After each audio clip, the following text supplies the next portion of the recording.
Hello everyone. Today we are starting with the very first chapter of class 10th biology, which is life processes. तो इस chapter को शुरू करने से पहले हमें ये जानना पड़ेगा कि ये जो लाइफ प्रोसेसेस टर्म है इसका मतलब क्या है. So we'll start with that. हम लोग इंट्रोडक्शन करेंगे एंड देन जैसा कि एनसीईआरटी में पैटर्न है, पहले हम लोग न्यूट्रिशन पढ़ेंगे, देन रेस्पिरेशन पढ़ेंगे, ट्रांसपोर्टेशन पढ़ेंगे एंड एक्सक्रीशन भी पढ़ेंगे. मैं साथ में ही आप लोगों को इन टेक्स्ट क्वेश्चंस भी डाल दिया करूँगी after one topic completes. And then last में हम लोग एक्सरसाइज जो बैक में दी हुई है वो भी कर लेंगे एंड साथ साथ में मैं एक्टिविटीज़ भी डाल दूँगी, क्योंकि जो हमारे बोर्ड के एग्ज़ाम्स होते हैं उनमें कई बार एक्टिविटीज़ से भी क्वेश्चन पूछ लिए जाते हैं, जो एप्लीकेशन टाइप वाले होते हैं ना, तो एक्टिविटीज़ से भी पूछ लेते हैं. So we do the activities वाला पोर्शन एज वेल. सो आज का लेक्चर स्टार्ट करते हैं. सो हम लोग बायोलॉजी जो टर्म है इससे क्या समझते हैं. बायो का मतलब होता है लाइफ एंड लॉजी का मतलब होता है स्टडी. तो इस पूरी टर्म का क्या मीनिंग है, स्टडी ऑफ लाइफ, कि जो लाइफ है उसकी स्टडी को बायोलॉजी बोला जाता है. अब जो बायोलॉजी होती है इसकी दो ब्रांचेस होती है, एक होती है बॉटनी और एक होती है जूलॉजी. जो बॉटनी होती है that is the study of plants और जो जूलॉजी होती है that is the study of animals.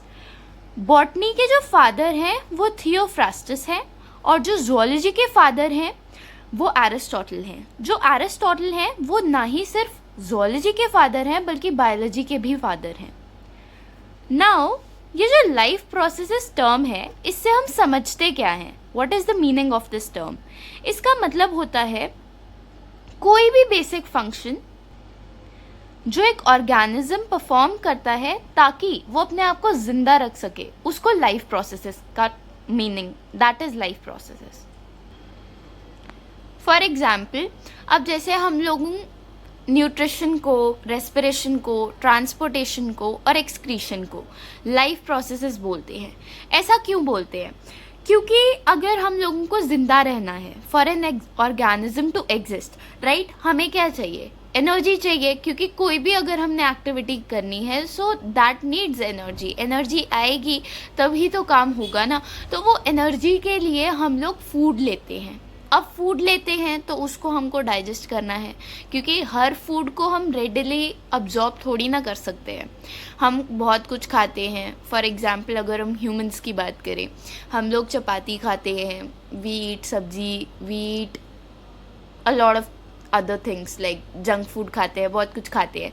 अब हमारी बॉडी उसको रेडिली थोड़ी ना अब्जॉर्ब कर सकती है. दैट इज़ नॉट पॉसिबल ना कि हमने खाया और हमारे स्टमक ने उसको डायरेक्टली अब्जॉर्ब कर लिया. नो, उसको पहले हमें ब्रेक डाउन करना होगा सिंपल फॉर्म में, right, only then we can absorb it. So उसको हम लोग न्यूट्रिशन कहते हैं. अब न्यूट्रिशन जैसे मैंने आप लोगों को बताया कि हम खाना खा रहे हैं और वो अब्जॉर्ब भी हो रहा है ना, that is a very basic function, right. जो हम ह्यूमन या फिर बाकी ऑर्गेनिजम्स भी न्यूट्रिशन करते हैं, वो कर रहे हैं ये काम को ताकि वो अपनी लाइफ को मेंटेन कर सकें, राइट. वो खाना खाएंगे, एनर्जी आएगी तो वो जिंदा रह पाएंगे. सो दैट इज़ वाई हम न्यूट्रिशन को लाइफ प्रोसेस बोलते हैं. सिमिलरली रेस्पिरेशन, ट्रांसपोर्टेशन और एक्सक्रीशन भी लाइफ प्रोसेसेस ही हैं. अब हम देखते हैं कि एनसीईआरटी में इस टॉपिक के लिए क्या लिखा हुआ है. सो अब हम देखते हैं कि हमारी एनसीईआरटी क्या बोलती है. स्टार्टिंग में व्हाट द इंट्रोडक्शन सेज, यहाँ पे इन्होंने बोला है स्टार्टिंग में ही कि हम लोग कैसे डिफ्रेंशिएट करते हैं लिविंग और नॉन लिविंग के बीच में. सो इन्होंने ये चीज़ बोली हुई है कि जो एक मूवमेंट है, अगर कोई भी चीज़ मूवमेंट कर रही है तो हम लोग बोलते हैं कि ये चीज़ तो लिविंग है, राइट.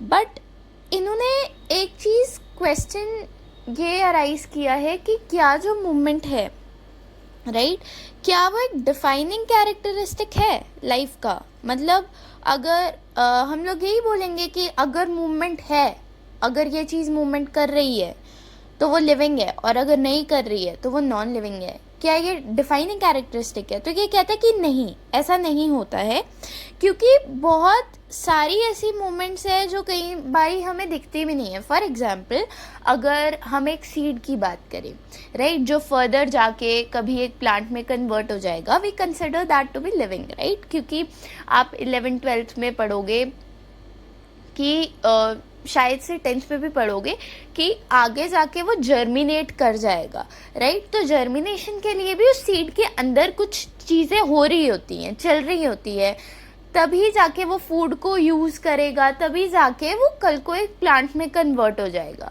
सो उसमें चीज़ें हो रही हैं, राइट। बट अगर एक कॉमन मैन उसको बाहर से देखेगा, वो बोलेगा कि यार मैंने तो सीड डाल दिया, अब उसी टाइम थोड़ी ना, अगर तुमने आज सीड डाला है सो ऑफ कोर्स सी बात है ना यार कि कल थोड़ी ना वो एक प्लांट में कन्वर्ट हो जाएगा, ऐसा नहीं होता है, takes time, right.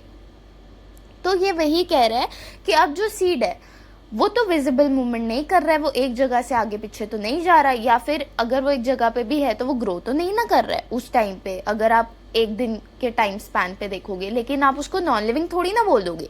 So that is what it's trying to say कि उसमें कोई विजिबल मूवमेंट नहीं हो रही है, फिर भी हम उसको लिविंग मानते हैं, राइट। तो that is what it is trying to say कि जो विजिबल मूवमेंट है वो एक कैरेक्टरिस्टिक ऑफ लाइफ तो है। मतलब अगर कोई भी चीज़ एक मूवमेंट कर रही है तो हाँ, हम बोल देंगे कि वो लिविंग है, मगर अगर विजिबल मूवमेंट शो ही नहीं हो रही है तो हम ये नहीं कह सकते कि वो नॉन लिविंग है, क्योंकि एक डिफाइनिंग कैरेक्टरिस्टिक नहीं है।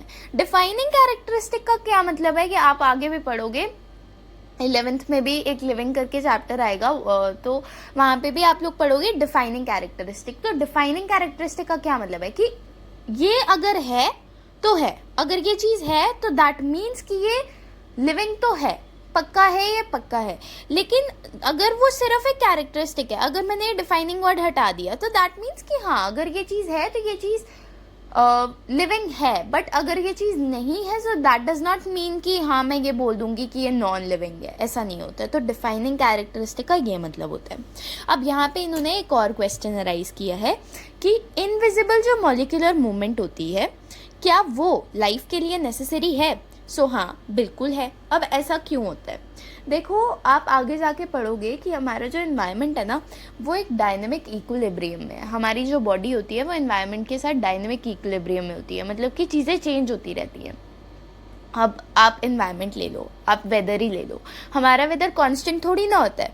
आज अगर बारिश हो रही है तो ज़रूरी थोड़ी ना कि कल भी बारिश होगी, नहीं, कल सनी वेदर भी हो सकता है। सो हमारी weather conditions are not constant, right. So हमारा जो एनवायरनमेंट है वो चेंज करता रहता है अपने आप को, तो हमारी बॉडी भी उसके साथ वैसे ही इक्विलिब्रियम में चलती है, उसी को डायनेमिक इक्विलिब्रियम कहते हैं। अब इस सब में क्या होता है ना कि हमारी बॉडी में जो मॉलिक्यूलर जो बेसिक लेवल पे जो ऑर्गेनाइजेशन है वो भी अपने आप को ब्रेक डाउन करती रहती है, राइट। अगर एनवायरनमेंट चेंज हो रहा है तो उसके इफ़ेक्ट्स पड़ते हैं ना, तो जो इफ़ेक्ट्स पड़ते हैं तो जो हमारा जो ऑर्गेनाइज्ड ऑर्डर्ड नेचर है लिविंग स्ट्रक्चर्स का, वो ब्रेक डाउन तो करता ही रहेगा, राइट। तो वही चीज़ है कि अब अगर कोई ऐसी प्रोसेस बने ही नहीं कि ये जो हमारे स्ट्रक्चर्स हैं ये ब्रेक डाउन हो रहे हैं, अब ब्रेक डाउन ही होते रहे और कुछ ऐसा हो ही नहीं कि ये जो ब्रेक डाउन हो रहे हैं स्ट्रक्चर्स ये वापस से अपने आप को रिस्टोर कर सकें, तो वो तो ऑर्गेनिज्म मर जाएगा ना बेचारा। सो दैट इज़ वाई कुछ ऐसी प्रोसेसेस बहुत ही नेसेसरी होती हैं जिससे कि हमारा ये जो अगर ऑर्डर है, ये जो ब्रेक हो रहा है, ये रिस्टोर भी हो जाए, राइट। सो हमारे ये जो स्ट्रक्चर्स हैं ये रिपेयर होते रहे, मेंटेन होते रहे, इसके लिए कुछ मूवमेंट्स आर इम्पॉर्टेंट, राइट। उन्हीं प्रोसेसेस को लाइफ प्रोसेसेस भी बोला जाता है। अब यहाँ पे मॉलिक्यूलर मूवमेंट कैसे, अब यार देखो, हम लोग एक प्रॉपर ऑर्गेनिज्म, तुम लोग आगे जाके पढ़ोगे ऑर्डर ऑफ ऑर्गेनाइजेशन, उसमें क्या होता है कि अगर हमारा जो ऑर्गेनिज्म है, राइट, इसका क्या ऑर्डर होता है ना कि ये जो ऑर्गेनिज्म है इससे छोटा जो ऑर्डर होता है that is organ system, right, organ system होता है, फिर आ जाता है ऑर्गन आ जाता है, ऑर्गन के बाद क्या आ जाता है, टिश्यू आ जाता है, टिश्यू आ जाता है, देन सेल आ जाता है, सेल के भी फर्दर आगे सेल्यूलर कंपोनेंट्स होते हैं। सो ये हमारा ऑर्डर ऑफ ऑर्गेनाइजेशन होता है, प्रॉपर ऑर्डर होता है। अब ये भी जो सेल है ये मॉलिक्यूल से बना हुआ है, मॉलिक्यूल्स एटम से बने हुए हैं। तो एट द एंड यार तुमने केमिस्ट्री में भी पढ़ा होगा, बेसिक मूवमेंट जो ये हिल रहे हैं, अगर ये जो हमारे सेल्स हैं ये आगे पीछे मूव कर रहे हैं, इसके अंदर के पार्ट्स आगे पीछे मूव कर रहे हैं, एनर्जी, अगर सेल में भी खाना अगर बन रहा है, जो भी एटीपी वगैरह जो भी चीज़ें बनती हैं वो भी ट्रांसपोर्टेशन तो होती है ना, आगे जाके पढ़ोगे तुम लोग। सो उसके लिए मूवमेंट तो है। अब बेसिक लेवल पे तो मॉलिक्यूल्स ही मूव कर रहे हैं ना, बेसिक लेवल मींस जो बिल्कुल ही बेसिक लेवल है उस पे तो मॉलिक्यूल्स ही मूव कर रहे हैं। सो हो गई ना मॉलिक्यूलर मूवमेंट, चाहिए ना मॉलिक्यूलर मूवमेंट एक लाइफ को सस्टेन करने के लिए। सो दैट इज़ वाई जो ऐसी भी मूवमेंट जो हमें दिखती भी नहीं है मॉलिक्यूल, यार तुम नेकेड आई से थोड़ी ना मॉलिक्यूल्स को देख सकते हो। सो दैट इज़ वाई आप ये नहीं बोलोगे कि इनविजिबल मॉलिक्यूलर मूवमेंट जो है लाइफ के लिए नेसेसरी नहीं है। No, it is very much important for life. अब यहाँ से हमारा टॉपिक स्टार्ट होता है व्हाट आर लाइफ प्रोसेसेस। तो यहाँ पे बहुत ही बेसिक सी बात है जो मैंने आप लोगों को पहले भी बताई कि लाइफ प्रोसेसेस क्या होती है, वो बेसिक फंक्शंस जो एक ऑर्गेनिज्म होता है जो परफॉर्म करता है ताकि वो लाइफ को सस्टेन कर सके। तो यहाँ पे भी यही चीज़ लिखी हुई है। नाउ अब यहाँ पे जो हमारा ये पॉइंट 1 वाला टॉपिक है ना, यहाँ पे इन्होंने इंट्रोडक्शन ही दिया हुआ है। ये लोग कहते हैं कि अब लाइफ प्रोसेसेस को परफॉर्म करने के लिए हमें चाहिए एनर्जी, राइट। अब एनर्जी कहाँ से आएगी? एनर्जी तो खाना खाएंगे तो ही आएगी ना।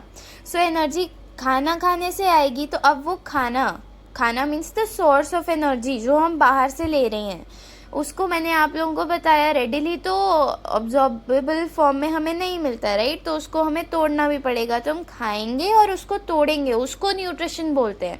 न्यूट्रिशन का ये मतलब नहीं होता कि हमने बस खाना खा लिया तो उसको मैं न्यूट्रिशन बोलूँगी। नो, हम खाना खा रहे हैं, हमारी बॉडी उसको तोड़ रही है, अब्जॉर्ब कर रही है, उस पूरे के पूरे प्रोसेस को न्यूट्रिशन बोला जाता है, राइट।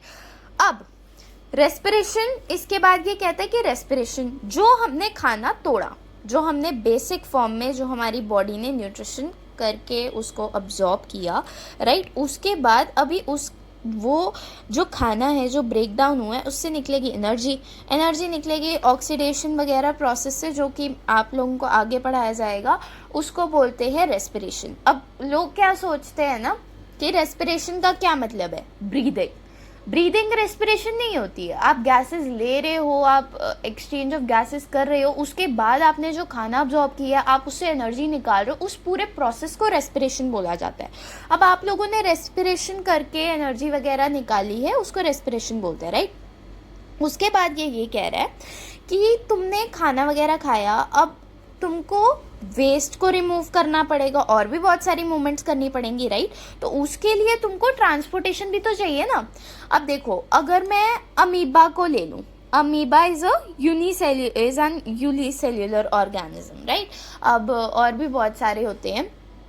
सो इनका तो बहुत ही सिंपल है कि अमीबा कुछ ऐसा दिखता है, अंदर ये न्यूक्लियस वगैरह होता है, तो ये हमारे एनवायरनमेंट के साथ बिल्कुल ही कांटेक्ट में होता है। तो इसको तो इतना कुछ सिस्टम चाहिए नहीं, सिंपल डिफ्यूजन होगा, एक्सचेंज वगैरह होगा, अंदर से चीज़ें बाहर से अंदर आएंगी, अंदर से बाहर जाएंगी, सिंपल डिफ्यूजन से इनका काम चल जाएगा। But if we talk about human, या फिर अगर आप किसी बड़े ऑर्गेनिज्म को ले लेंगे तो उनका थोड़ी ना ऐसे काम चलेगा। हमारे अंदर ऐसी चीज़ें जो हमारी सराउंडिंग्स के साथ डायरेक्ट कांटेक्ट में नहीं है। So that is why we need another system which is transportation. उसके बाद यही चीज़ है कि एक्सक्रीशन भी चाहिए होता है। सो इन सब के लिए हमारी बॉडी में प्रॉपर स्ट्रक्चर्स बने हुए हैं। न्यूट्रिशन के लिए डाइजेस्टिव सिस्टम है, रेस्पिरेशन के लिए रेस्पिरेटरी सिस्टम है, ट्रांसपोर्टेशन के लिए ट्रांसपोर्टेशन का अलग से सिस्टम है, एक्सक्रीशन के लिए एक्सक्रीटरी सिस्टम अलग से बना हुआ है। सो यही चीज़ हमारे यहाँ पे इन्होंने पहले टॉपिक में बोली हुई है। अब मैं आपको नेक्स्ट वीडियो में ये जो इन टेक्स्ट क्वेश्चंस है ये इनके सॉल्यूशंस प्रोवाइड कर दूंगी, एंड हम अगले वीडियो में न्यूट्रिशन से स्टार्ट करेंगे।